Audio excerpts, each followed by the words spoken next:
لڑکے تھے عمار، یہ بھی حضور پر ایمان لے. رات ساری رات نبی کریم کے پاس رات گزارنے کے بعد صبح جب یہ گھر آئے نا تو ان کے والد یاسر نے کہا عمار تم ساری رات کہاں تھے؟ فرمایا میں محمد صلی اللہ علیہ وسلم کے پاس گیا. باپ نے کہا ٹھیک ہے وہ مہربان آدمی ہے لیکن ان کے ارادے بڑے خطرناک ہیں ماں. حضرت عمار نے کہا ابا جان ان کے ارادے کیا خطرناک ہیں؟ وہ یہی تو کہتے ہیں کہ امیر غریبوں پر ظلم نہ کرے، کوئی بھوکا نہ رہے، جب بچیوں کا نکاح کرو تو ان سے پہلے پوچھ لیا کرو ان کی رائے کیا ہے. حضرت عمار کی والدہ کہنے لگی کہ ٹھیک ہے تم ان کے پاس جایا کرو لیکن مجھے تمہاری جان کا خوف ہے. قریبی ایک دیوار کے تاکچے میں بت رکھا ہوا تھا. حضرت عمار جو ذرا پیچھے ہٹے نا تو آپ کی کونی اس بت کو لگی اور وہ نیچے گر گئی. نیچے گرا تو ٹوٹ گیا. اب آپ کے باپ نے جب یہ دیکھا نا تو جلدی سے آیا، ٹوٹے ہوئے بت کے آگے انہوں نے اپنا سر رکھ دیا. حضرت عمار نے اٹھا ابا جان آپ کیا کر رہے ہیں؟ انہوں نے ٹوٹے ہوئے بت کو پکڑا اور کہا کہ یہ میرے بیٹے کی غلطی ہے، اس کو معاف کر دے، وہ تیرے مقام سے واقف نہیں. حضرت عمار نے کہا ابا جان یہ بت تو خود اپنی حفاظت نہیں کر سکا، میرا ہاتھ لگنے سے گر گیا، ٹوٹ گیا، یہ تو اپنے آپ کو بھی ٹوٹنے سے نہیں بچا سکا، بھلا یہ ہمیں کیا بچائے گا. حضرت عمار نے جب یہ کہا نا تو آپ کی عقل میں یہ بات آ گئی. صبح آپ کے والد بھی اور والدہ سمیہ یہ بھی نبی پاک کی بارگاہ میں حاضر ہوئے. حضرت عمار نے کہا یا رسول اللہ میرے والد اور والدہ مسلمان ہونا چاہتے ہیں. وہ دونوں حاضر ہوئے، انہوں نے پڑھ لیا لا الہ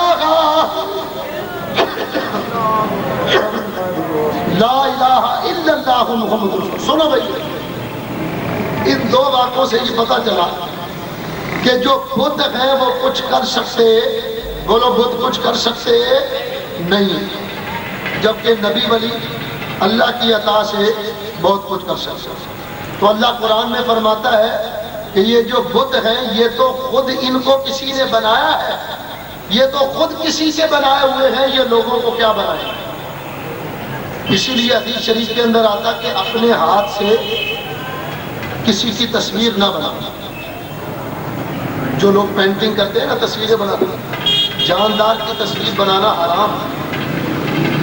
کیوں؟ اس لیے کہ حضور نے فرمایا جب وہ تصویر بنائے گا تو قیامت کے دن اللہ حکم فرمائے گا کہ اب اس تصویر کے اندر جان ڈالو، تو اس کی حیثیت بتوں جیسی، اس لیے منع کیا گیا کہ تصویر نہ بناؤ.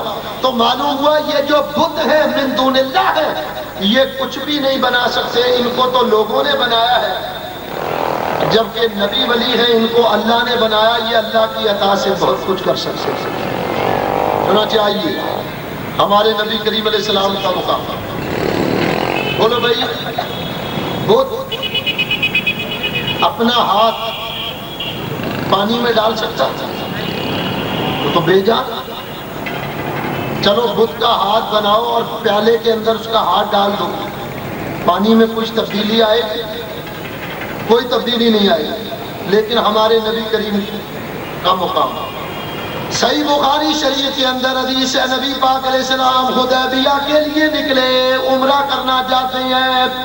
1400 صحابہ کرام ساتھ ہیں. جب نبی پاک حدیبیہ کے مقام پر پہنچے، حدیبیہ کے مقام پر آئے تو صحابہ کرام نے کیا تو اللہ ہمارا پانی ختم ہوا. حضور نے فرمایا کسی کے بعد بچا ہوا پانی ہے؟ ایک صحابی مشکیدہ تھا. ایک روایت میں آیا کہ حضور نے مشکیدے کو منہ سے لگایا، پانی لیا اور قریبی سوکھا ہوا کنواں تھا، حضور نے اس میں کلی ڈالی تو وہ کنواں پانی سے لبالب تھا.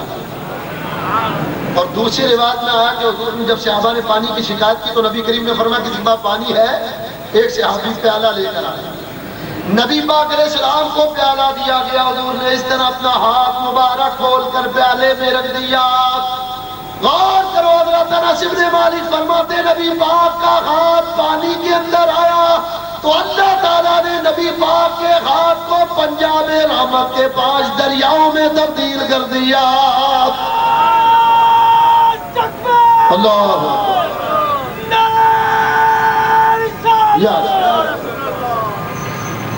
حضور نے ہاتھ رکھا، پیالہ پانی سے بھر گیا. حضور نے فرمایا آؤ سارے پانی پیو. حضرت انس بن مالک فرماتے ہم 1400 کی تعداد میں تھے، ہم سب نے سیر ہو کر پیٹ بھر کر پانی پیا، اس کے بعد پیالہ دیکھا تو وہ اسی طرح بھرا ہوا ہے۔ حضرت انس بن مالک فرماتے خدا کی قسم ہم 1400 کی تعداد میں تھے، اگر 1,00,000 بھی ہوتے تو وہ پانی ہمارے لیے کافی ہوتا۔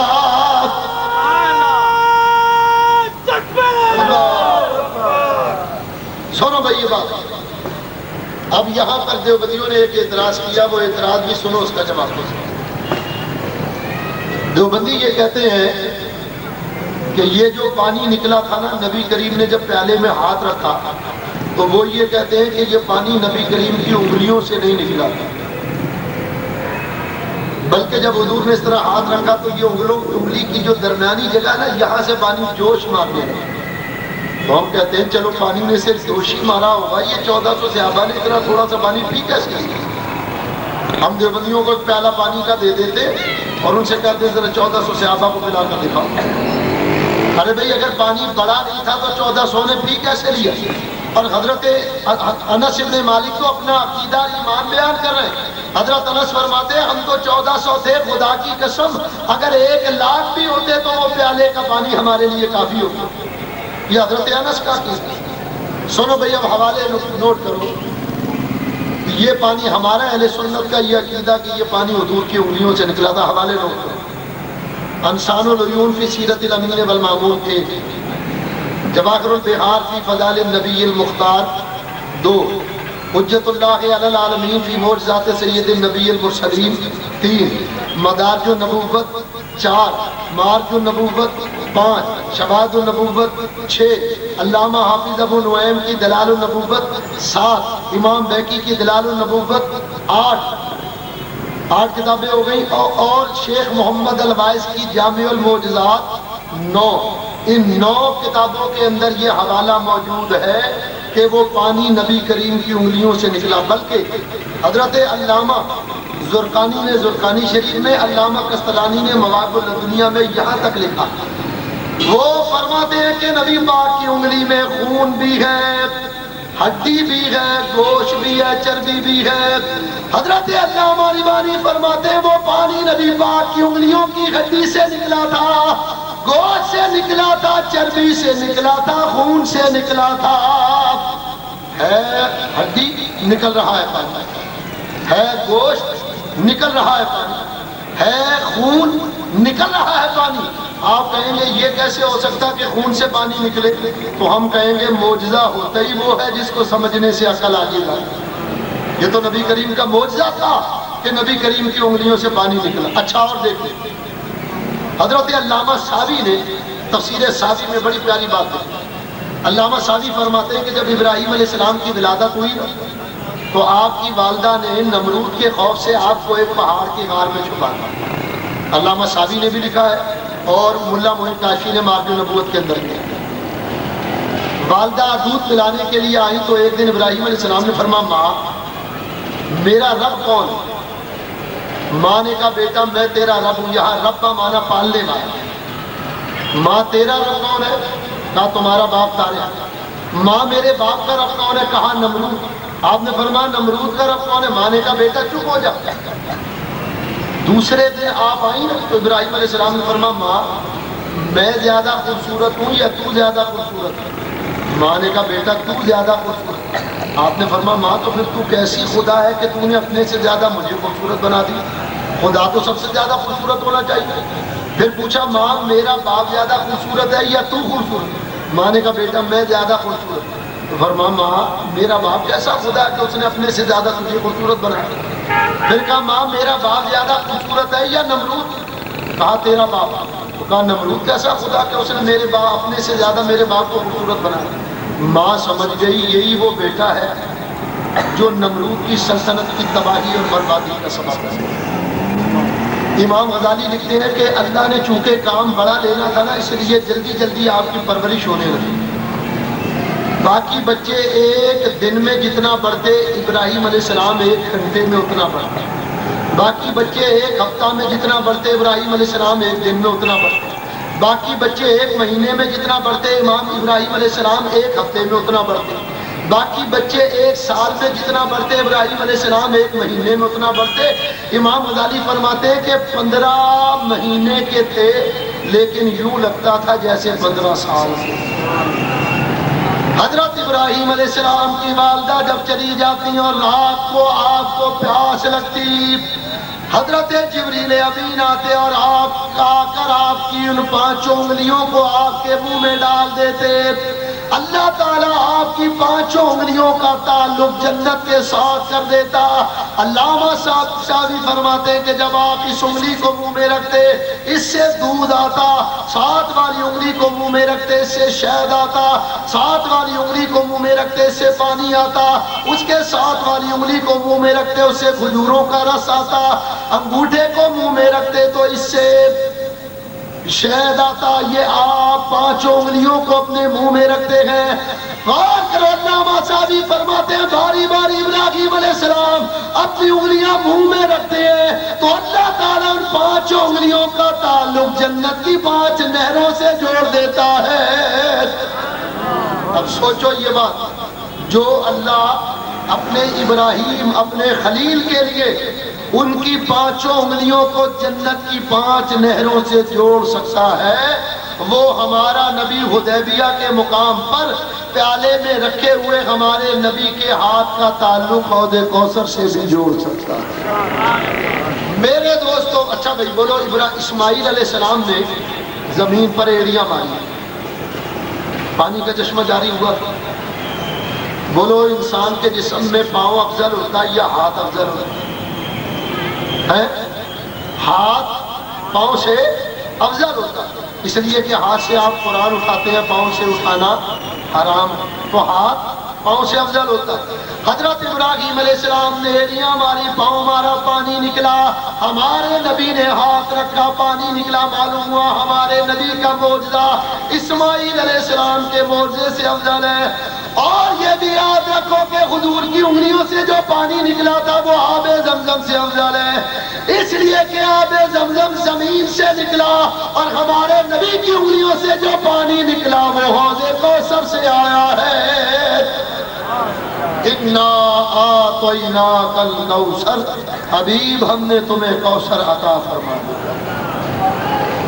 تو معلوم ہوا یہ جو بت ہیں یہ تو خود کسی کے بنائے ہوئے ہیں، یہ کسی کو کیا بنائیں گے؟ اس کے مقابلے میں نبی اور ولیوں کو اللہ نے بنایا ہے، اور یہ اللہ کی عطا سے بگڑے ہوئوں کی تقدیریں بھی بنا سکتے ہیں۔ سنو بھائی، اس پر ایک دلیل اور دیتا ہوں۔ یہ جو بت ہیں، اللہ قرآن میں یہ فرماتا کہ قیامت کے دن جب ان بتوں سے کہا جائے گا کہ اے بتو، تمہارے پوجنے والے تمہیں پکارا کرتے تھے، تم سے مدد مانگا کرتے تھے، تو وہ بت کہیں گے یا اللہ ہمیں تو پتہ ہی نہیں ہے کہ یہ ہمیں پکارتے تھے، ہمیں تو معلوم ہی نہیں کہ ہم پکارے جاتے تھے، یہ ہمیں پکارتے تھے۔ تو بت جو ہیں ان کو پکارا جائے تو وہ قیامت کے دن انکار کر دیں گے، لیکن نبی اور ولی جو ہیں یہ قیامت کے دن انکار نہیں کریں گے، بلکہ سنو، مشکات شریف کے اندر حدیث ہے جب قیامت قائم ہوگی سارے انسان حضرت آدم علیہ السلام کے پاس آئے، اے آدم آپ اللہ کی بارگاہ میں التجا کریں کہ ہمارا حساب کتاب۔ آدم علیہ السلام فرمائیں گے آج اللہ جلال پر ہے، جاؤ کسی اور کے پاس۔ 1000 سال کے بعد لوگ آئیں گے نوح علیہ السلام کے، اے نوح آپ اللہ کی بارگاہ میں ہماری سفارش کریں۔ نوح علیہ السلام بھی انکار کر دیں، جاؤ کسی اور کے بعد۔ دیکھتے نہیں اللہ آج کتنے جلال میں۔ 1000 سال کے بعد مخلوق آئے گی ابراہیم علیہ السلام کے بعد۔ مشکات میں بھی یہ حدیث موجود ہے، طبرانی میں بھی موجود ہے، امام جلال الدین سیوطی کی البدور الصافرہ فی حوالے الاخرہ میں موجود ہے، امام غزالی رحمۃ اللہ علیہ کی در فاخرہ فی حوالے الاخرہ میں موجود ہے، چاروں کتابوں میں یہ حدیث بات ہے۔ لوگ آئیں گے حضرت ابراہیم علیہ السلام کے پاس، ہے ابراہیم آپ اللہ کی بارگاہ میں عرض کریں، اللہ حساب و کتاب میں جلدی کرے۔ حضرت خلیل اللہ فرمائیں گے دیکھتے نہیں ہو آج اللہ تعالیٰ کا جلال چوبن پر ہے، جاؤ کسی اور کے پاس۔ ساری مخلوق 1 سال پھرنے کے بعد آئے گی موسیٰ علیہ السلام، اے موسیٰ آپ اللہ کی بارگاہ میں ہماری سفارش کریں، اللہ حساب و کتاب میں جلدی کرے۔ موسیٰ علیہ السلام فرمائیں گے دیکھتے نہیں ہو آج اللہ کتنے جلال، میں کچھ نہیں کر سکتا، جاؤ اذهبوا الی عیسیٰ، عیسیٰ علیہ السلام کے پاس۔ اب 1000 سال لوگ عیسیٰ علیہ السلام کو تلاش کریں گے، پھر آئیں گے عیسیٰ علیہ السلام۔ اے عیسیٰ، آپ اللہ کی بارگاہ میں سفارش کریں کہ آج اللہ تعالیٰ حساب میں جلدی کرے۔ عیسیٰ علیہ السلام فرمائیں گے دیکھتے نہیں ہو اللہ کتنے جلال میں، آج اللہ کا جلال جوبن پر ہے، کون ہے جو اللہ کی بارگاہ میں کہہ سکتا ہے؟ یا نبی اللہ پھر کیا کریں؟ فرمایا ایک ہی ایسا ہے جس کی چلتی ہے۔ یا نبی اللہ وہ کون؟ فرمایا اذهبوا الی محمد، جاؤ محمد مصطفیٰ۔ ساری مخلوق نبی پاک علیہ السلام کی بارگاہ میں آئے گی۔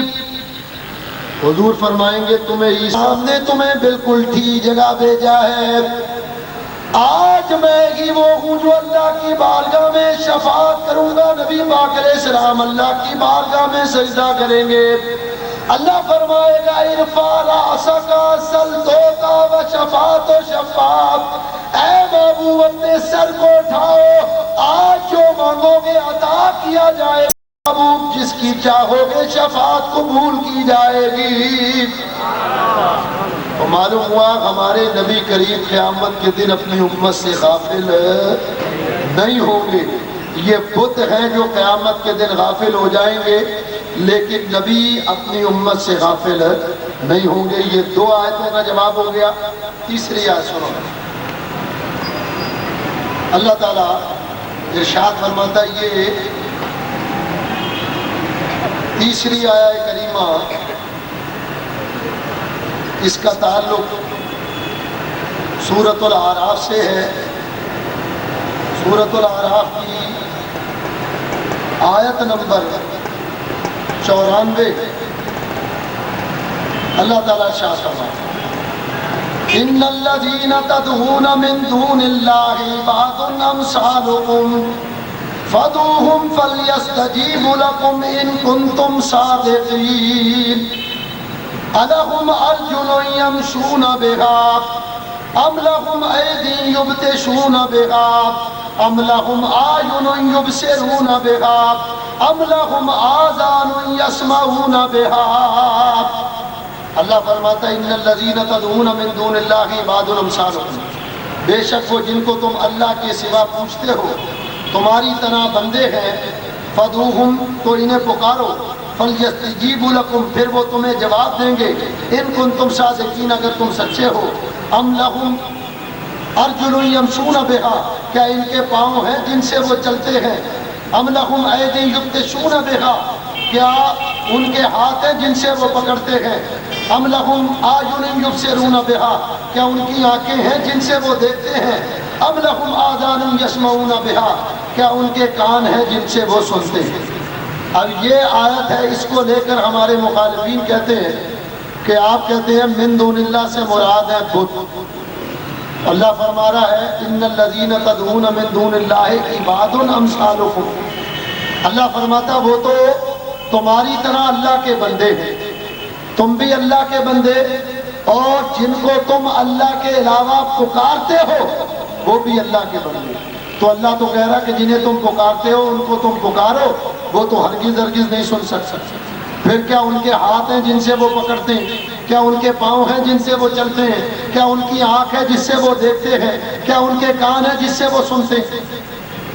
تو ہمارے مخالفین کہتے ہیں کہ دیکھو اس آیت سے مراد ہے نبی ولی، ہم یہ کہتے ہیں کہ اس آیت سے بھی مراد ہے بت۔ سارے بولو اس آیت سے بھی مراد بت۔ اچھا پہلے یہ بتاؤ کہ کیا آپ نے کبھی بتوں کو دیکھا ہے؟ سارے بولو بھائی، ہے؟ اتنے مجمع میں آپ بیٹھے ہیں، میرے کام تک بالکل آواز نہیں آئی، ذرا ایک بار اونچی آواز میں۔ بتوں کو نہیں دیکھا، اس کا مطلب یہ بیچارے ہوئے ہیں ان کے گھر میں کیبل نہیں، یہ بیچارے بڑے سیدھے نیک لوگ ہیں، ان کے گھر میں کیبل ہے ہی نہیں، بلکہ یہ دوسرے کے گھر میں جا کر دیکھتے ہیں۔ اتنے سیدھے سادے لوگ ہیں، انہوں نے بتوں کو دیکھا ہی نہیں۔ روزانہ صبح بھگوان کے درشن ہوتے ہیں، رات کو سونے سے پہلے بھگوان کی زیارتیں ہو رہی ہوتی ہیں، اور پھر یہ کہتے ہیں ہم نے بتوں کو دیکھا ہی نہیں۔ یہ ہے کہ سن 2008 کا آخری سب سے بڑا جھوٹ ہے، سن 2008 کا آخری سب سے بڑا جھوٹ جو ہے وہ یہ ان کو بیچاروں کو مسجد کے علاوہ گھر کے علاوہ کام ہی کوئی نہیں، اتنے نیک لوگ الا ماشاء اللہ۔ تو آپ نے دیکھا ہوگا کہ جب وہ بت بناتے ہیں تو بت کی آنکھیں بھی بناتے ہیں، کان بھی بناتے ہیں اور اس کے ہاتھ بھی بناتے ہیں، پاؤں بھی بناتے ہیں۔ اللہ فرماتا ہے یہ جو بت ہیں یہ تمہاری طرح اللہ کے بندے، یہاں عبد کا معنی ہے مملوک، یعنی جس طرح تم اللہ کی ملکیت میں ہو اسی طرح وہ مٹی کے پتھر کے بت بھی اللہ کی ملکیت میں ہے۔ جس طرح تمہارا مالک اللہ ہے اسی طرح ان مٹی کے بنائے ہوئے بتوں کا مالک بھی اللہ ہے۔ جس طرح تم اللہ کی خدائی سے باہر نہیں جا سکتے اسی طرح وہ بت بھی اللہ کی خدائی سے باہر نہیں جا۔ بولو بھائی ہمیں کس نے پیدا کیا اور پتھروں کو کس نے پیدا کیا؟ قیامت کے دن اللہ ہمیں بھی عذاب دے گا، ہم جو گناہگار ہوں گے انہیں بھی عذاب ہوگا اور پتھروں کو بھی عذاب ہوگا۔ قرآن پڑھ کر دیکھیں اللہ تعالیٰ ارشاد فرماتا فاتقوا النار التي وقودها الناس والحجارة، اللہ فرماتا اس آگ سے ڈرو جس کا ایندھن انسان اور پتھر ہوگا۔ تو معلوم ہوا پتھر کو بھی عذاب ہوگا اور انسان کو بھی عذاب ہوگا۔ انسان کو بھی اللہ نے بنایا، پتھر کو بھی اللہ نے بنایا۔ بولو بھائی انسان روتے ہیں یا نہیں؟ روتے ہیں، اور قرآن سے ثابت ہے کہ پتھر بھی روتے ہیں۔ قرآن پڑھ کر دیتے اللہ تعالیٰ ارشاد فرماتا فما بقت علیہم السماء والارض، اللہ فرماتا فرعون اور فرعونیوں کی موت پر زمین و آسمان نہیں روئے۔ معلوم ہوا زمین و آسمان روتے تو ہیں لیکن یہ کافروں کی موت پر نہیں روتے بلکہ ایمان والوں کی موت پر روتے ہیں۔ آئیے ایک حدیث بھی پیش کرتے ہیں، غنیت الطالبین کے اندر یہ حدیث موجود ہے۔ اللہ کے ایک نبی کا کسی جگہ سے گزر ہوا تو دیکھا ایک پتھر ہے اور اس پتھر سے پانی نکل رہا۔ اللہ کے نبی اس پتھر کے بعد کیا جا کر کہا اے پتھر تو کیوں رو رہا؟ کہا یا نبی اللہ جب سے میں نے یہ سنا کہ انسان اور پتھر جہنم میں ڈالے جائیں گے نا میں اس دن سے رو رہا ہوں۔ اللہ کے نبی نے اللہ کی بارگاہ میں دعا مانگی یا اللہ اس پتھر کو جنتی بنا دے۔ آپ چلے گیا، جب واپس آئے دیکھا پتھر اور بھی زیادہ مقدار میں رو رہا ہے۔ اللہ کے نبی نے کہا تو کیوں رو رہا؟ میں نے تیرے جنتی ہونے کی دعا مانگی۔ اس پتھر سے آواز آئی یا نبی اللہ پہلے میں جہنم کے خوف سے رو رہا تھا اور اب میں جنت کے ذوق میں رو رہا ہوں۔ اللہ تو بولو بھائی پتھر روتے بھی اچھا، انسان بولو چلتے ہیں یا نہیں؟ پتھر بھی چلتے ہیں۔ چنانچہ دو حدیثیں پیش کرتا ہوں۔ کتاب کا نام ہے زرقانی شریف 1، مواقع الدنیا 2، انسان العیون 3 اور دلال النبوت 4۔ نبی کریم تشریف فرما ہے ابو جہل کا لڑکا اکرمہ ہے۔ اے محمد صلی اللہ علیہ وسلم اگر آپ اللہ کے نبی تو وہ جو بڑا پتھر پڑا ہوا ہے آپ اس کو بلائیں، وہ آپ کے پاس آ جائے تو میں آپ کا کلمہ پڑھ کے مسلمان ہو جاؤں۔ حضور نے فرمایا اگر میں ایسا کر دوں تو ایمان لے آؤ گے؟ ہاں یا رسول اللہ ایمان لے آؤ۔ بس روتے نبی کریم نے فرمایا ہم اس کو آواز نہیں دیتے، تم جا کر اس پتھر سے کہہ دو کہ تمہیں اللہ کے نبی نے بلایا۔ ابو جہل کا لڑکا اکرمہ پتھر کے پاس آیا، پتھر تجھے اللہ کے نبی نے بلایا۔ کتابوں میں لکھا وہ پتھر چلنے لگا، زمین پر رگڑنے لگا۔ چلتے چلتے ایک پانی کا گڑھا آیا، وہ پتھر پانی کے اندر اتر گیا۔ بولو بھائی پتھر پانی میں ڈوب جاتا ہے یا تیرتا ہے؟ بولو ڈوب کیوں؟ اس لیے کہ سائنس یہ کہتی ہے جو چیز اپنے مساوی الحجم سے بھاری ہوگی وہ ڈوب جائے گی، جو مساوی الحجم سے ہلکی ہوگی وہ تیرنے لگے گی۔ پتھر اپنے مساوی الحجم سے بھاری ہے، اس کو ڈوبنا چاہیے، وہ ڈوب جاتا ہے۔ لیکن وہ پتھر ڈوبا نہیں ہے، کیوں؟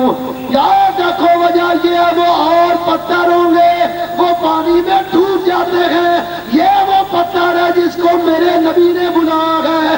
ارے یہ ڈوبنے کے لیے نہیں آیا بلکہ ڈوبے ہوئے کو ترانے کے لیے آیا ہے۔ تکبیر، نعرہ رسالت۔ سنو بھائی، وہ پتھر پانی کے اندر تیرنے لگے اور تیرتے تیرتے جب کنارہ آیا نا تو جیسے مینڈک چھلانگ لگاتا ہے اس طرح پتھر نے چھلانگ لگائی اور پانی سے باہر آیا۔ نبی پاک علیہ السلام کی بارگاہ میں وہ پتھر آ گیا، کچھ دیر رہا، پھر حضور نے فرمایا جاؤ واپس چلے جاؤ، وہ پتھر واپس چلا گیا۔ اور چلو اس حدیث سے یہ پتا چلا کہ اللہ اگر چاہے تو پتھر چل سکتا ہے۔ ایک دلیل، دوسری دلیل، کتاب کا نام ہے کنز العمال شریف۔ حضرت فاروق اعظم کی ایک کنیز تھی جن کا نام تھا زائدہ۔ یہ ایک دن نبی کریم سے ملنے آئی تو انہوں نے فرمایا تم بڑے دنوں کے بعد آئی، ہم تمہارا انتظار کرتے ہیں۔ اس نے کہا یا رسول اللہ میرے ساتھ آج ایک ایسا بڑا عجیب و غریب واقعہ ہوا ہے جس کی وجہ سے میں وہ واقعہ بتانے کے لیے آپ کے پاس ہوں۔ انہوں نے فرمایا کیا ہوا؟ عرض کی یا رسول اللہ میں جنگل میں لکڑیاں کاٹنے کے لیے گئی، میں نے لکڑیوں کو جمع کر کے رسی سے باندھا، میں اٹھانا چاہتی تھی، وہ بڑا وزنی تھا، اٹھتا نہیں تھا۔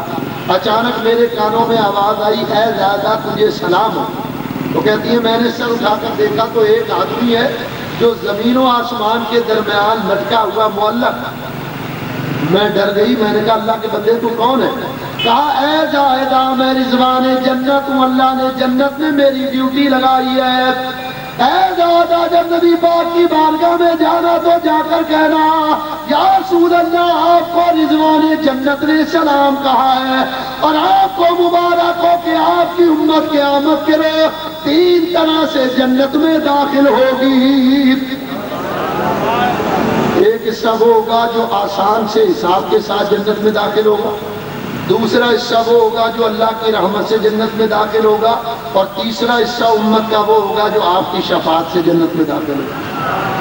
یا رسول اللہ اس کے بعد اس فرشتے نے قریبی ایک پتھر تھا، اس پتھر کو حکم دیا کہ یہ لکڑیاں فاروق اعظم کے گھر میں پہنچا دو، اور مجھے کہا زیادہ یہ لکڑیاں اٹھا کر پتھر پر رکھ دی۔ فرماتی ہے میں نے وہ لکڑیاں اٹھا کر پتھر پر رکھ دی تو یا رسول اللہ میں نے دیکھا کہ وہ پتھر اس طرح چلنے لگا جس طرح کوئی کیڑا چلتا ہے، اور وہ چلتے ہوئے حضرت فاروق اعظم کے گھر میں پہنچ گئے۔ نبی پاک علیہ السلام نے صحابہ کرام سے فرمایا چلو آؤ چل کر ہم بھی اس پتھر کی زیارت کریں۔ غور کرو نبی پاک فاروق اعظم کے گھر آئے، دیکھا پتھر کا زمین پر چلنے کا نشان موجود ہے۔ حضور نے فرمایا الحمدللہ میری امت میں بھی بعض عورتیں وہ ہیں جن سے اللہ کے فرشتوں نے کلام کیا جس طرح کے حضرت مریم سے اللہ کے فرشتوں نے کلام کیا تھا۔ تو معلوم ہوا جس طرح انسان چلتے ہیں پتھر بھی۔ اچھا بولو بھائی ہم انسان بولتے ہیں یا نہیں؟ اور پتھر بھی اللہ چاہے تو بول سکتے ہیں۔ سنو اس پر ایک دلیل دیکھا، امام جلادی سیوطی رحمۃ اللہ علیہ نے قصائص کبریٰ میں سیرت کی تمام کتابوں میں یہ حدیث پاک موجود ہے۔ ابو جہل نبی کریم کی بارگاہ میں آیا، اے محمد صلی اللہ علیہ وسلم بتائیے میرے ہاتھ میں کیا ہے؟ اس نے مکہ کی زمین سے چند کنکریاں چنی، ان کو اس طرح ہاتھ میں بند کیا، مٹھی بند کر کے حضور کی بارگاہ میں آیا، بتائیے میرے ہاتھ میں کیا ہے؟ حضور نے فرمایا ہم بتائیں کہ تیرے ہاتھ میں کیا ہے یا تیرے ہاتھ کی چیز بتائے کہ ہم کون؟ کہنے لگا یہ تو بڑی کمال کی بات ہے۔ نبی کریم علیہ السلام نے فرمایا سن تیرے ہاتھ میں جو چیز ہے وہ کیا کہتی ہے؟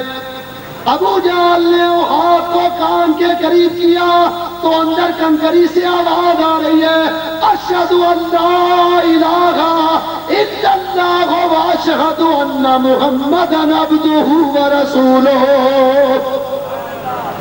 ابو جہل نے کنکری کو دیکھ کر اس طرح پھینک دیا اور کہا معاذ اللہ محمد مصطفیٰ نے تو کنکری پر بھی جادو کر دیا۔ اب مسئلہ کیا ثابت ہوا؟ جس طرح ہم اللہ کے بندے ہیں پتھر بھی اللہ کے بندے ہیں، جس طرح ہم اللہ کی مملوک ہیں پتھر بھی اللہ کی مملوک ہیں، جس طرح ہم اللہ کی خدائی سے باہر نہیں نکل سکتے اسی طرح پتھر بھی اللہ کی خدائی سے باہر نہیں نکل سکتے، جس طرح بعض انسانوں کو قیامت کے دن جہنم میں عذاب ہوگا اسی طرح پتھروں کو بھی قیامت کے دن اللہ کا عذاب ہوگا، جس طرح انسان روتے ہیں اسی طرح پتھر بھی روتے ہیں، جس طرح انسان چلتے ہیں اسی طرح پتھر بھی چلتے ہیں، جس طرح انسان بولتے ہیں اسی طرح پتھر بھی بولتے ہیں، اس سے پتہ یہ چلا ان الذین تدعون من دون اللہ عباد امثالکم، اللہ فرماتا ہے انسان جس طرح تو اللہ کا بندہ ہے اسی طرح وہ بت بھی اللہ کے بندے ہیں، جس طرح تم بولتے ہو اسی طرح بت بھی بولتے ہیں، جس طرح تم چلتے ہو وہ بت بھی چلتے ہیں، جس طرح تمہیں ہمارا عذاب ہوگا اسی طرح بتوں کو بھی عذاب ہوگا۔ اللہ بتوں کے بارے میں فرما رہا ہے کہ وہ بت ہمارے بندے ہیں، اور سیدھی سی بات ہے ہمیں بھی اللہ نے پیدا کیا، پتھروں کو بھی اللہ نے پیدا کیا، تو اس آیت میں بھی من دون اللہ سے مراد ہے بت۔ پھر اللہ فرماتا کیا ان بتوں کے ہاتھ ہیں جن سے یہ پکڑتے ہیں؟ تو بولو بھائی بتوں کے ہاتھ تو ہوتے ہیں لیکن وہ کچھ پکڑ سکتے ہیں، لیکن نبی ولیوں کے ہاتھ ہوتے ہیں تو وہ کیا کیا پکڑ لیتے ہیں، سنو نا۔ مشکات شریف کے اندر حدیث ہے سورج کو گرہن لگ گیا، نبی کریم نے نماز کسوف پڑھائی، حضور نماز پڑھا رہے صحابہ بھی موجود ہیں حضور کے پیچھے، نماز کے دوران حضور نے اس طرح اپنا ہاتھ بلند کیا پھر نیچے کر لیا، پھر پاؤں آگے بڑھایا پھر پیچھے کر لیا، پھر حضور نے ہاتھ بلند کیا پھر نیچے کر لیا، پھر پاؤں آگے بڑھا پیچھے کر لیا۔ نماز ختم ہوئی تو صحابہ نے اس کی عبداللہ آپ تو نماز پڑھا رہے، یہ نماز میں آپ نے ہاتھ کیوں بلند کیا اور یہ پاؤں آگے کیوں بڑھایا؟ نبی کریم علیہ السلام نے فرمایا میں نماز پڑھا رہا تھا، میں نے جنت کو دیکھا، جنت کے اندر انگوروں کا ایک خوشہ لٹکا ہوا نظر آیا، اے میرے صحابہ میں نے اس کو توڑنا چاہا، یاد رکھو اگر میں اسے ہاتھ بڑھا کر توڑ لیتا تم قیامت تک کھاتے رہتے لیکن وہ کبھی ختم ہونے کا نام نہ لیتا۔ یہ ہے نبی کے ہاتھ، زمین پر کھڑے ہو کر جنت میں پہنچا رہے اپنے ہاتھ، بت اپنے ہاتھ سے کوئی کام نہیں کر سکتے اور نبی اللہ کے دی ہوئی طاقت سے سب کچھ کر سکتے، یہ نبی کے ہاتھ۔ آئیے ولی کا ہاتھ، کتاب کا نام ہے باجت الاسرار، حضور غوث اعظم کا زمانہ تھا، خلیفہ وقت مستنجد باللہ ملنے کے لیے آیا، جب جانے لگا نا تو اس نے اشرفیوں کی بھری ہوئی 2 تھیلیاں حضور غوث اعظم کو تحفے میں، آپ نے فرمایا یہ کیا کہا حضور یہ نظرانہ، آپ نے فرمایا ہمیں اس کی حاجت نہیں ہے، جاؤ لے جاؤ اس کو۔ آج کل کا پیر ہوتا وہ دونوں تھیلیاں جیب میں رکھ لیتا، پیچھے سے ایک پرچہ دیتا حضرت جی مدرسے کے لیے زمین بھی چاہیے، آستانے کے لیے زمین بھی چاہیے، آج کل دے پیروں کا ہاتھ۔ لیکن حضور غوث اعظم نے منع کر دیا، بادشاہ بزید ہو گیا کہ نہیں آپ کو یہ تھیلیاں لینے پڑیں گی، حضور غوث اعظم کو جلال آ گیا، آپ نے دونوں تھیلیوں کو اس طرح ایک ایک ہاتھ کے اندر پکڑ کر دبایا، اور کرو جب حضور غوث اعظم نے دبایا ان تھیلیوں سے تازہ گاڑا گاڑا خون گرنے لگا، آپ نے فرمایا قبر خلیفہ کا رسول اللہ کی قرابت کا خیال نہ ہوتا، ان تھیلیوں سے اتنا خون نکالتا اتنا خون نکالتا کہ تیرے محل تک جا پہنچتا۔ تم رعایا پر ظلم کرتے ہو، ٹیکس لگاتے ہو اور وہ حرام کی کمائی ہمارے پاس دے، یہ ہے اللہ کے ولی کے ہاتھ۔ تھیلیاں پکڑی ہیں تو ان میں سے تازہ خون نکلنے لگا، وہ بت ہیں کہ جن کے ہاتھ کچھ بھی نہیں کر سکتے، اور یہ نبی اور ولی کے ہاتھ ہیں کہ اللہ کی عطا سے سب کچھ کر سکتے۔ پھر اللہ فرماتا ہے یہ بت ہیں، ان کی آنکھیں ہیں جو یہ دیکھتے ہیں، یعنی مطلب یہ کہ بت بنانے والوں نے بتوں کی آنکھیں تو بنائی ہیں لیکن وہ دیکھتے، اور نبی کی آنکھ کیا دیکھتی اور ولی کی آنکھ کیا دیکھتی؟ پہلے آؤ نبی کی آنکھ۔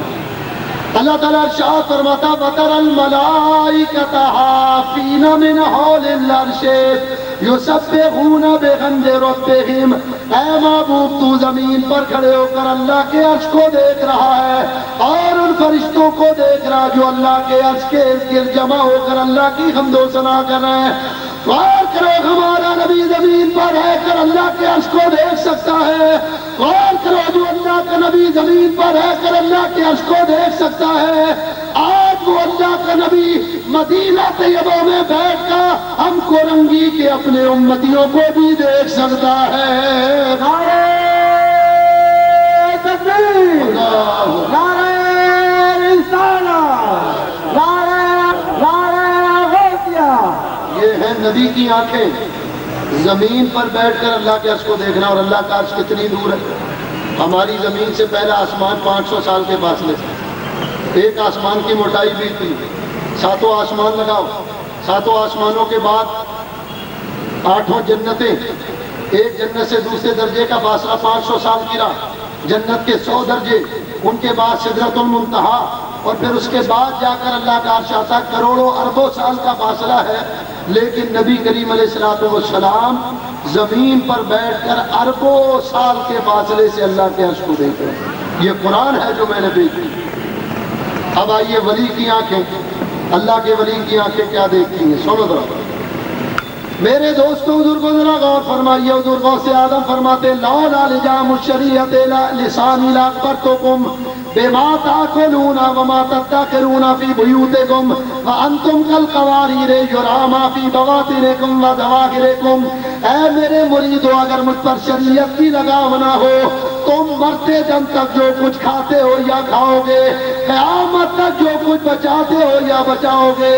اے میرے مریدوں، میں تمہیں ان تمام باتوں کی خبر دے سکتا ہوں، اس لیے کہ تمہارے پیٹ میرے سامنے ایسے ہیں جیسے شیشے کی بوتل ہوتی ہے۔ جس طرح شیشے کی بوتل میں کوئی پانی وغیرہ مشروب ڈال دو تو وہ نظر آ جاتا ہے، اسی طرح تم نے کیا کھایا ہے میں تمہارے پیٹ کی کھائی ہوئی ہر چیز کو دیکھ رہا۔ یہ ہے ولی کی آنکھیں۔ پھر اللہ فرماتا کیا ان بتوں کی کان ہیں جن سے وہ سنتے ہیں؟ یعنی بت بنانے والوں نے بتوں کے کان تو بنائے ہیں لیکن بت سنتے نہیں ہیں۔ اب دیکھو نبی اور ولی کے کان کیا سنتے ہیں۔ امام حاکم نے المستدرک میں حدیث نقل کی، نبی کریم مسجد نبی میں صحابہ کے ساتھ بیٹھے ہیں، اچانک حضور نے فرمایا وعلیک السلام۔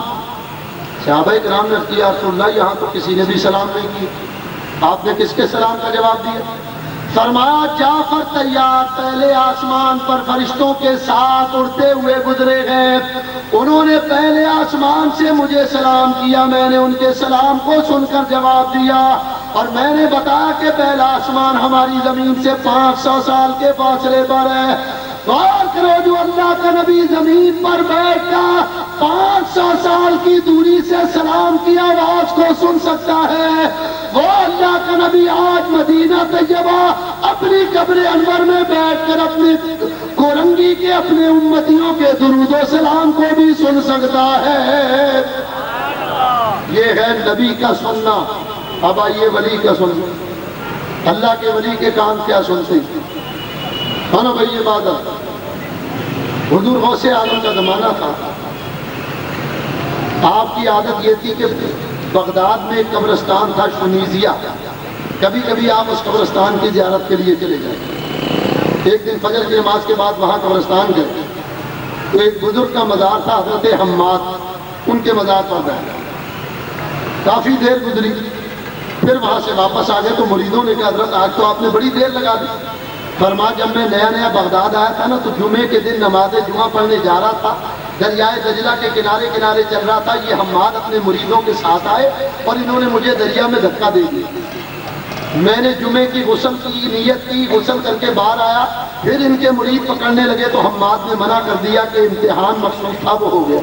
آج میں انہی حماد کی قبر پر گیا تو میں نے دیکھا کہ انہوں نے قبر میں جنتی لباس پہنا ہوا اور وہ رو رہے ہیں۔ تو میں نے کہا حضور آپ کیوں رو رہے ہیں؟ کہ عبد القادر وہ جو اس دن میں نے تجھے دریا میں ہاتھ دھکا دیا تھا نا تو اللہ مجھ سے ناراض ہو گیا اور میرا یہ ہاتھ بیکار ہو گیا۔ اے عبد القادر کیا تم مجھے معاف کر سکتے ہو؟ حضور غوث اعظم نے فرمایا حضور میں نے آپ کو معاف کیا، کہا میرے لیے دعا کرو، آپ نے دعا مانگی یا اللہ میں ان سے راضی ہوں تو بھی راضی ہو جا۔ حضور غوث اعظم فرماتے اللہ نے میری دعا کو قبول کر لیا۔ جب میں نے دعا مانگی اس قبرستان میں 5000 ولیوں کے مزارات تھے، میری دعا پر ان 5000 اللہ کے ولیوں نے آمین کہا ہے۔ 5000 ولیوں نے آمین کہا قبر میں، حضور غوث اعظم ان کی آواز کو سن رہے ہیں۔ یہ ہے ولی کے کان، وہ بت ہیں کہ جن کے کان تو ہیں لیکن وہ سن سکتے نہیں ہے۔ یہ نبی کے کان ہیں، یہ ولی کے کان ہیں۔ کیوں؟ اس لیے کہ اللہ فرماتا ہے وَإِنْ سَأَلَنِي لَأُعْطِيَنَّهُ، اللہ فرماتا کہ میرا بندہ مجھ سے کچھ مانگے میں عطا کر دیتا ہوں، اور فرمایا کہ میں اپنے ولی کے کان بن جاتا ہوں جس سے وہ سنتا ہے. کان میرے دوست کے ہوتے ہیں, سننے کی طاقت میری ہوتی ہے.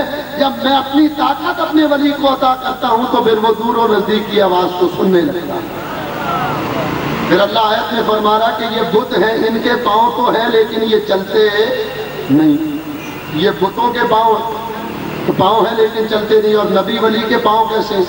آئیے پہلے نبی کے پاؤں پھر ولی کے پاؤں. سنو بھائی, ہمارے نبی پاک علیہ الصلوۃ والسلام کو اللہ نے کیسے پاؤں عطا کیے؟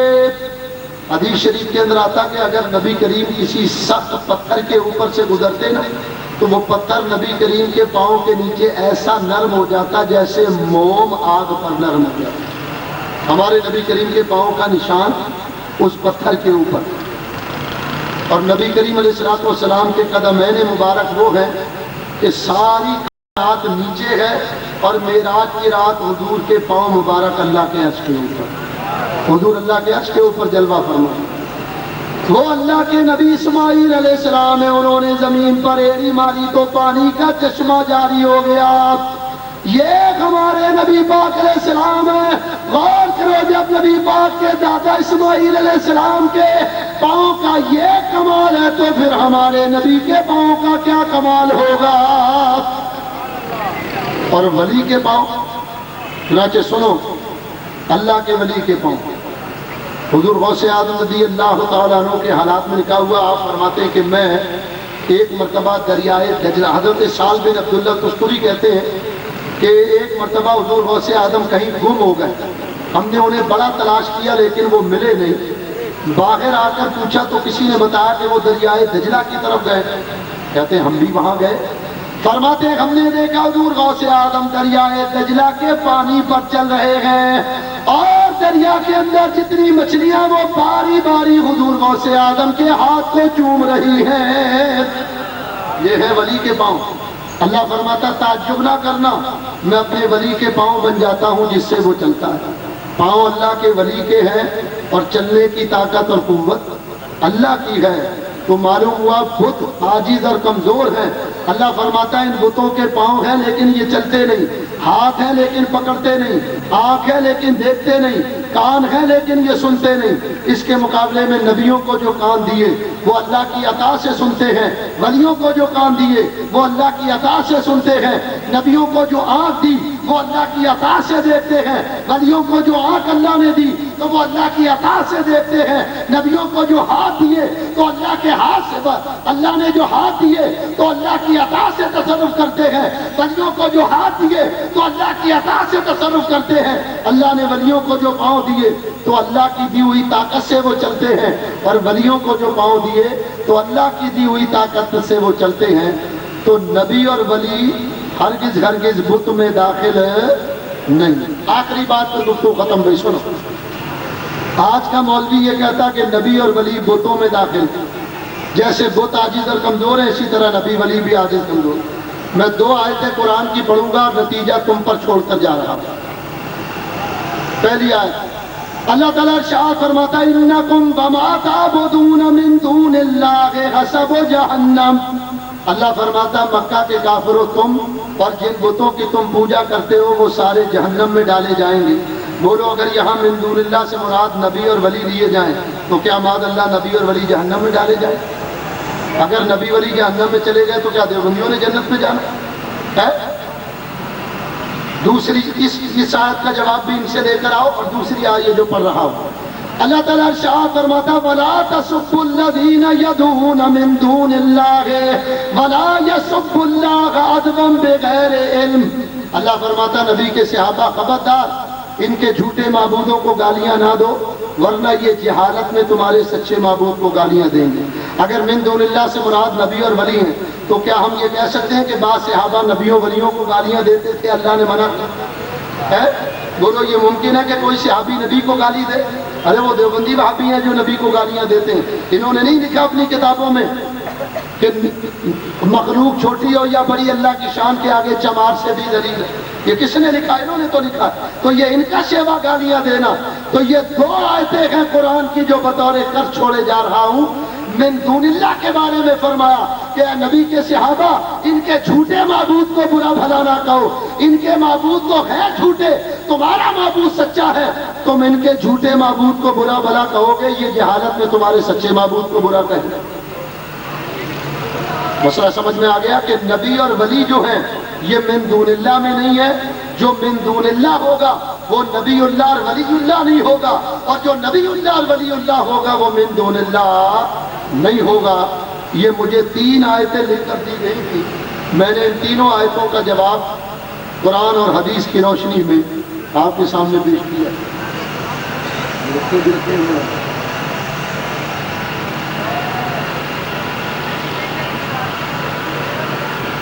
اچھا بھائی، اب اتنا ٹائم تو نہیں ہے کہ میں حضور غوث اعظم کے حالات پر یا ان کی کرامات پر روشنی ڈالوں۔ میرے 4 موضوع ہیں 1.5 گھنٹے کے۔ عقائد غوث اعظم، غوث اعظم کا مقام، الہام کی قسمیں اور سیرت غوث اعظم، اور ایک 5واں موضوع ہے کیا غوث اعظم اہل حدیث تھے۔ یہ 5 موضوع بازار میں ملتے ہیں، آپ وہاں سے لے لیجئے، آپ کی تسلی ہو جائے۔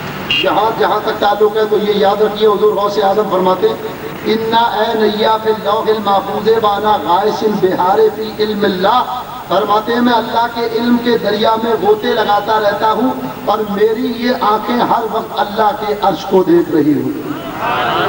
لوگ نبی پر اعتراض کرتے ہیں کہ تم اتنے دور سے نبی کو پکارتے ہو، کیا نبی تمہیں دیکھتا ہے؟ یہ غوث اعظم ہے جو نبی کے غلام ہیں، وہ فرماتے ہیں میں زمین پر بیٹھ کر ہر وقت اللہ کے عرش کو دیکھتا ہوں۔ ارے جب اللہ نے غلاموں کو یہ مقام عطا کیا ہے تو نبی کو کیا مقام دیا ہو؟ اور پھر اللہ نے یہ کائنات نبیوں ولیوں کے لیے نہیں بنائی تو کیا وہابیوں دیوبندیوں کے لیے بنائی؟ یہ تو اللہ نے بنائی اپنے پیاروں کے لیے ہے کائنات، یہ سارا نظام ہی اللہ نے اپنے پیاروں کے لیے قائم کیا۔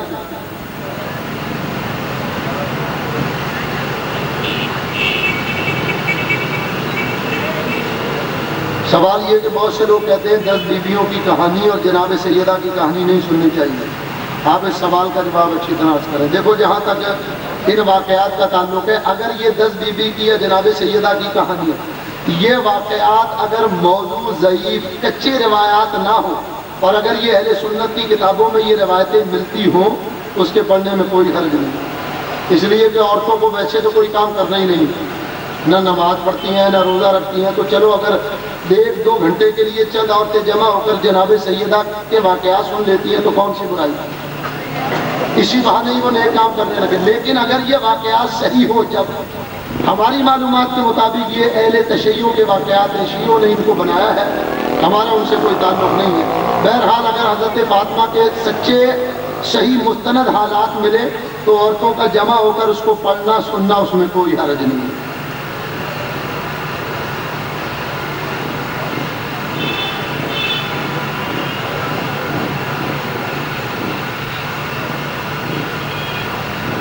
یہ لکھتے ہیں آج کل لوگ اپنی بہنوں بیٹیوں کو شادی میں بے دین بد مذہبوں کے ترجمے والا قرآن شریف دے دیتے ہیں۔ یہ قرآن کو رو رہے ہیں لوگ، تو بیٹیاں بد مذہبوں کو دے رہے ہیں۔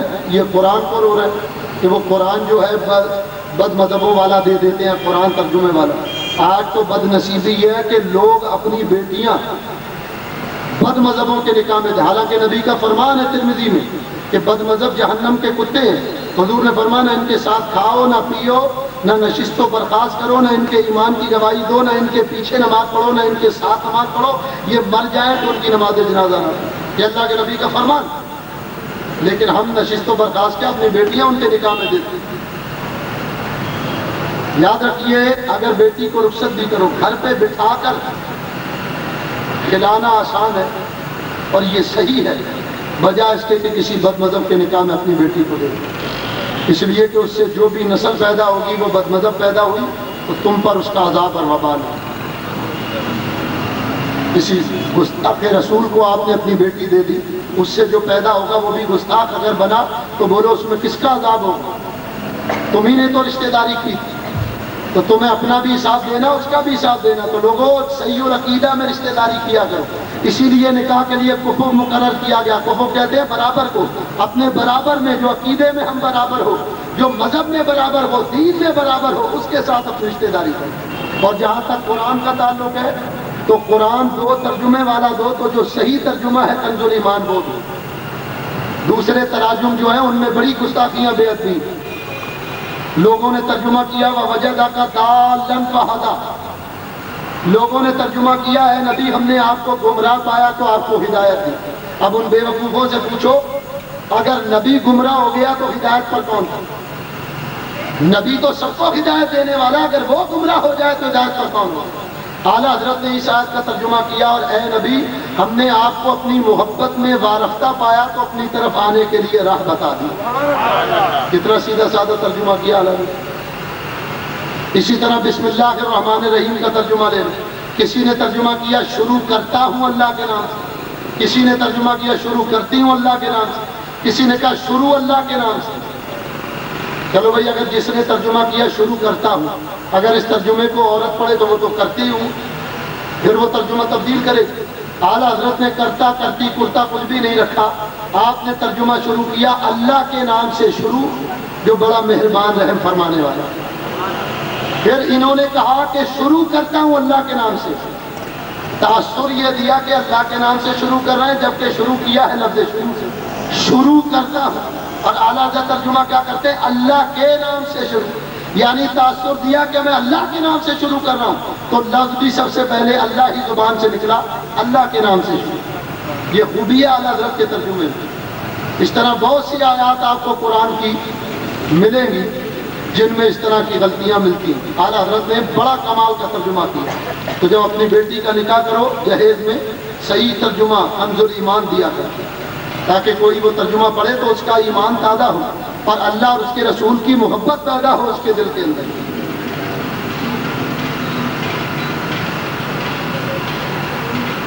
آذر ابراہیم علیہ السلام کے باپ تھے، چچا نہیں تھے، اس کی دلائل قرآن و حدیث سے دی۔ قرآن خود بتا رہا ہے کہ آذر جو ہے وہ ابراہیم علیہ السلام کا چچا ہے۔ اب لوگوں نے ایک آیت لے لی کہ قرآن نے آذر کے بارے میں کہا کہ آذر ابراہیم علیہ السلام کا باپ، آذر علیہ ابی ہے، آذر اپنے باپ کے لیے انہوں نے کہا۔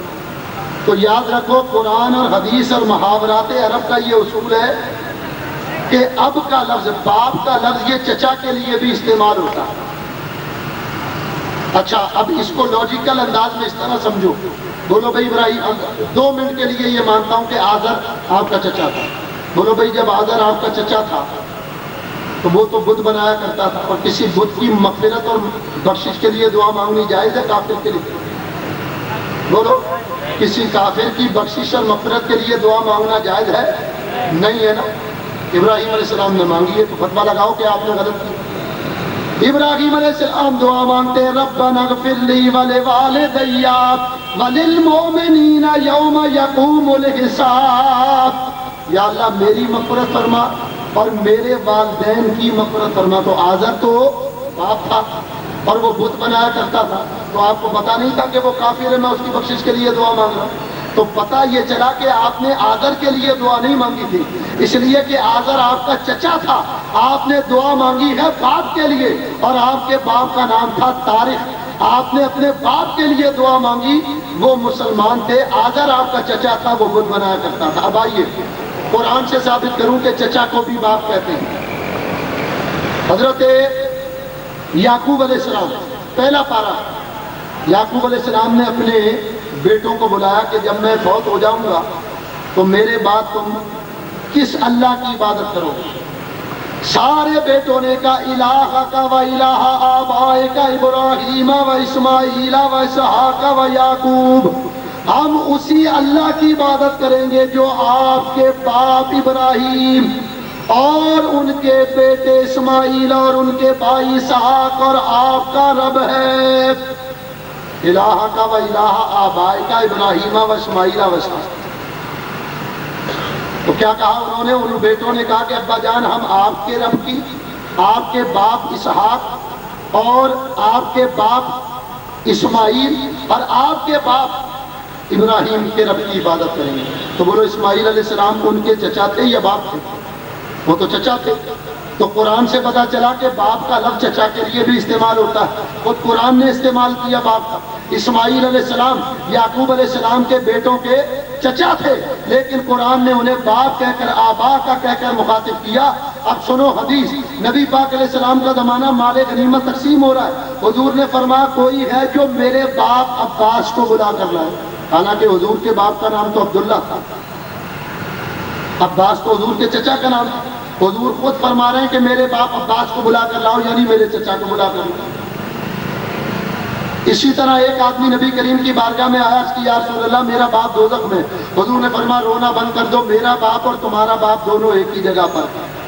یہاں باپ سے مراد ہے ابو طالب، کہ ابو طالب بھی ایمان نہیں لائے تھے، وہ بھی وہاں ہے، اور تمہارا باپ بھی۔ تو میں نے قرآن اور دو حدیثوں سے یہ ثابت کیا کہ قرآن اور حدیث کا یہ اصول ہے کہ باپ کا لفظ یہ چچا کے لیے بھی استعمال ہوتا ہے، تو قرآن میں آزر کے لیے جہاں باپ کا لفظ استعمال ہوا تو وہ اس لیے استعمال ہوا کہ آپ کے والد کا انتقال ہو چکا تھا اور چچا نے آپ کو اپنی کفالت میں لے لیا تھا، آزر نے اپنی کفالت میں لے لیا تھا، چونکہ آزر آپ کا پالنے والا تھا، اس لیے قرآن نے اس کو باپ کہہ کر مخاطب کیا، ورنہ حقیقت یہ کہ آزر آپ کا چچا تھا۔ یہ میں نے مطالبے پر قرآن و حدیث سے چند حوالے آپ کے سامنے پیش کر دیے ہیں۔ وآخر دعوانا ان الحمدللہ رب العالمین۔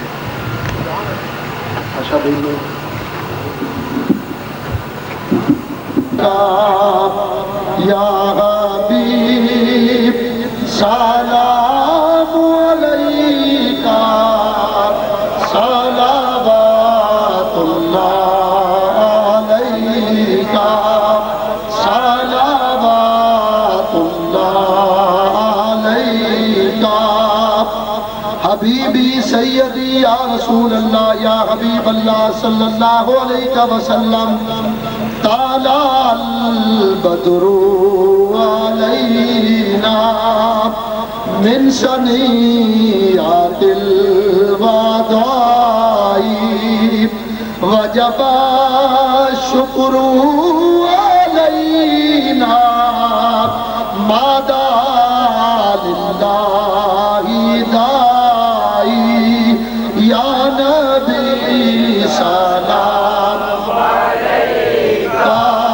یا رسول سلام علیکہ یا حبیب سلام علیکہ صلوات اللہ علیکہ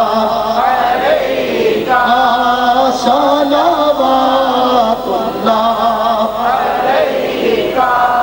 حبیبی سیدی یا رسول اللہ یا حبیب اللہ صلی اللہ علیہ وسلم میرے آقا جان کر کافی سہارا لے لیا ہے در تمہارا علیکہ صلوات اللہ علیکہ والسلام علیکہ یا رحمة للعالمین الصلاة والسلام علیکہ یا شفیع المذنبین اللہ اکبر اللہم صلی علی سیدنا و مولانا محمد معدن الجود والکرم منبع العلم والحلم صلاة وسلام علیکہ یا سیدی یا رسول اللہ یا رب العالمین پروردگار عالم تیرا ذکر کیا گیا، تیرے پیاروں کا ذکر کیا گیا، مولا کریم اپنے حبیب کے صدقے وسیلے سے اس کو قبول فرما۔ پروردگار اس محفل پاک کو جس مقصد کے لیے اس کا انعقاد کیا گیا اس میں کامیابی عطا فرما۔ یا رب العالمین اپنے حبیب کے صدقے وسیلے سے اس علاقے اس محلے پر اپنا رحم و کرم فرما۔ یا رب العالمین جنہوں نے اس محفل کے انعقاد میں تعاون کیا ان کے تعاون کو قبول فرما۔ یا رب العالمین پروردگار عالم حضور کے ذکر پاک سے ہمارے قلوب کو منور فرما۔ یا رب العالمین ہمیں تمام باطل عقائد و مذاہب سے بچنے کی توفیق عطا فرما، مذہب حق اہل سنت و جماعت پر استقامت عطا فرما اور اسی پر ہمارا خاتمہ فرما۔ یا رب العالمین نبی پاک علیہ السلام حضور کے صحابہ حضور کے اہل بیت اولیاء کرام سے محبت کرنے کی توفیق عطا فرما۔ یا رب العالمین پروردگار عالم نبی کریم کے صدقے وسیلے تمام بیماروں کو شفا عطا فرما، تمام پریشان حالوں کی پریشانیوں کو دور فرما، جو بے روزگار انہیں روزگار عطا فرما، جو برسر روزگار ان کے روزگار میں برکتیں عطا فرما، جو بے اولاد ان کو نیک صالح اولاد عطا فرما، جن کی اولادیں انہیں ماں باپ کا فرما بردار یا رب العالمین پروردگار ہم پر اپنا خصوصی رحم و کرم فرما۔ بلوچستان میں جو زلزلہ آیا دعا کرے یا اللہ جتنے مسلمان جہاں بحق ہوئے ان کی مغفرت فرما یا اللہ، ان کے درجات بلند فرما، ان کی املاک کا جو نقصان ہوا خزانہ غیب سے اس نقصان کو پورا فرما یا اللہ، پاکستان کو سیاسی مذہبی معاشی استحکام عطا فرما، یہود و لوط کی سازشوں سے پاکستان کی حفاظت فرما، اندرونی بیرونی خرپچاروں سے پاکستان کو محفوظ فرما یا رب العالمین پروردگار عالم، مسلم امہ کو اتحاد عطا فرما، مسلم حکمرانوں کو غیرت عطا فرما، اسلام کے پرچم کو سربلندی عطا فرما، کفر کو شکست عطا فرما۔ اللہم اید الاسلام والمسلمین، اللہم اعز الاسلام والمسلمین، اللہم انصر الاسلام والمسلمین، وخصوصا مسلمین فلسطین والکشمیرین والعراقین والافغانین والپاکستانین وغیر ذلك من الممالکۃ الاسلامیہ۔ اللہم نور قلوبنا بالقرآن، اللہم زین اخلاقنا بالقرآن۔ قال اللہ تبارک و تعالی فی کلامہ فی شان حبیبہ ان اللہ وملائکتہ یصلون علی النبی یا ایھا الذین آمنوا صلوا علیہ وسلموا تسلیما۔ اللہم صلی علی سیدنا و مولانا محمد معدن الجود والکرم منبع العلم والحلم، صلاۃ و سلاما علیک یا سیدی یا رسول اللہ۔ سبحان ربک رب العزت عما یصفون وسلام علی المرسلین۔ جب دم واپسی ہو یا اللہ لب پہ ہو لا الہ الا اللہ۔